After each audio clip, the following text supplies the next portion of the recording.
नमस्कार. साताराच्या बातमीपत्रात मी गुरुनाथ तुमचं मनापासून स्वागत करतो. राज्याचे उपमुख्यमंत्री अजितदादा पवार यांनी साताऱ्यातील साकार होत असलेल्या नूतन विश्रामगृहाची पाहणी केली होती. दरम्यान साताऱ्यातील एका कार्यक्रमानिमित्त अजितदादा पवार आले असताना त्या फरशांना तडा गेल्याचं त्यांच्या निदर्शनास आलं. अचूकरित्या कायमच कामकाजाची पाहणी करणारे अजितदादा पवार यांनी विश्रामगृहाच्या कामकाजासंदर्भात संबंधित अधिकाऱ्याची जागेवरच झाडाझडती घेतली होती.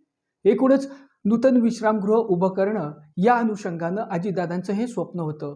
या संदर्भात राज्याचे उपमुख्यमंत्री तसेच मुख्यमंत्री यांच्या हस्ते खरं तर या नूतन विश्रामगृहाचं उद्घाटन झालेलं होतं.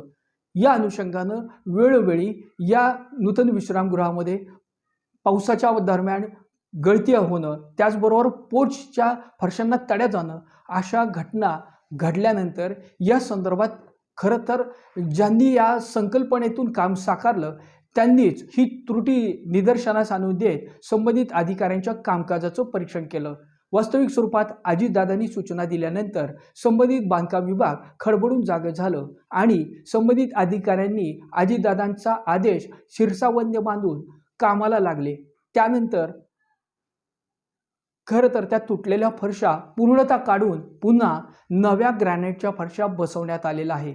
नेमकं या घटनेचं वृत्तांकन सातारा आवाजच्या माध्यमातून करण्यात आलेलं होतं. प्रशासनातील अधिकाऱ्यांच्या किंवा काम करत असतानाच्या चुका दाखवण्याचं काम करणारे पत्रकार यांनी या संदर्भात आवाज उठवला होता आणि आज त्यांच्याच आवाजाला खरं तर यश मिळालं. उपमुख्यमंत्री अजितदादा पवार यांनी सूचना केल्यानंतर या कामाला खरं तर वेग आला. जुनं झालेलं जे काम होतं ते पूर्णतः काढून टाकून नवीन ग्रॅनाइटच्या फरशा तिथं आता बसवण्याचं काम सुरू झालेलं आहे. युद्ध पातळीवरती हे काम करण्यामागचं खरं तर श्रेय हे अजितदादा पवार यांना जातं.